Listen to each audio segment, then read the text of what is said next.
Après quoi, je sentais ma petite intelligence si remplie de la divine volonté qu'elle ne pouvait la contenir. Je poursuivis ma ronde dans ces actes divins et j'arrivai à l'acte où la Reine Immaculée fut conçue. Je comprenais comment l'être suprême, avant de l'appeler à la vie, déversa en elle tant d'amour qu'elle ressentait le besoin d'aimer son Créateur et avait, en elle-même, cet amour qu'elle exprimait. J'étais surprise, et mon bien-aimé Jésus ajouta : « Ma fille, ne sois pas surprise. Lorsque nous donnons le jour à une créature, nous lui accordons toujours, en la créant, une dose d'amour.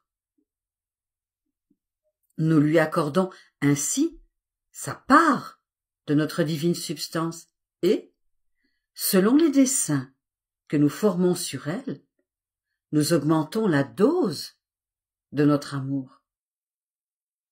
Si bien que chaque créature possède en elle-même une particule de la substance de l'amour divin. Autrement, comment pourrait-elle nous aimer si nous n'avions pas sorti ce qui vient de nous pour nous faire aimer? Ce serait demander à quelqu'un ce qu'il ne possède pas. Nous savons déjà que la créature ne possède rien par elle-même.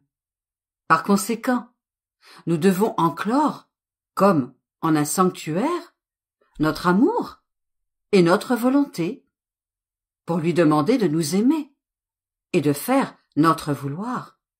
Et si nous le demandons, c'est parce que nous savons qu'elle a en son pouvoir notre amour et notre vouloir, que nous avons nous-mêmes placés dans les profondeurs de son âme. Si la créature nous aime, cette dose de notre amour surgit, est magnifiée, et la créature ressent le besoin de nous aimer plus puissamment et de vivre de la volonté de son Créateur. Si elle ne nous aime pas, cet amour ne grandit pas, et les faiblesses humaines, les passions, forment la cendre de notre amour, au point que la créature en arrive à ne plus ressentir le besoin de nous aimer. La cendre a recouvert et étouffé notre feu divin. Et bien que le feu existe, elle ne le sent pas, alors que chaque fois que la créature nous aime, elle ne fait rien d'autre que souffler pour chasser la cendre, afin de sentir le feu qui brûle en son sein. Ce feu deviendra si grand qu'elle ne sera plus capable de vivre sans nous aimer.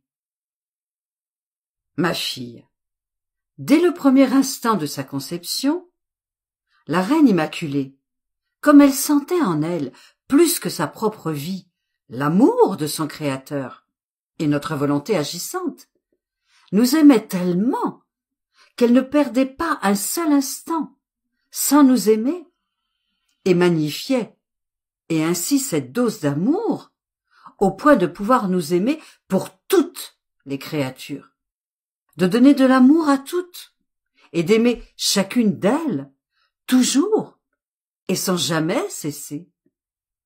Tu dois savoir que notre amour est si grand, qu'en plaçant cette dose d'amour dans la créature, nous mettons en elle une semence de bonheur, car le vrai bonheur doit occuper son poste royal dans l'âme. Le bonheur, qui ne réside pas dans l'âme, ne peut pas être appelé un bonheur véritable. C'est un vent impétueux qui remplit la pauvre créature d'amertume, se disperse bientôt en laissant des traces converties en épines qui la rendent amère.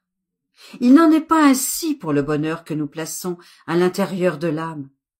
Il est durable et grandit toujours. Il se félicite et il nous félicite. La créature qui n'aime pas ne peut jamais être heureuse. Celle qui n'aime pas ne peut jamais avoir aucun dessein, ni aucun intérêt pour achever une œuvre, ni sentir l'héroïsme de faire du bien à quelqu'un. Le sacrifice qui donne à l'amour les plus merveilleuses teintes n'existe pas pour elle. C'est pourquoi la très sainte Vierge possédait la mer de bonheur, car elle avait autant de vie d'amour que de créatures existantes. De plus, en ne faisant jamais sa volonté, et toujours la mienne, elle formait autant de vie de ma volonté en elle, de sorte qu'elle peut donner à chaque créature une vie d'amour et une vie de divin vouloir. Il est donc juste qu'elle soit reine de l'amour et reine de la volonté suprême.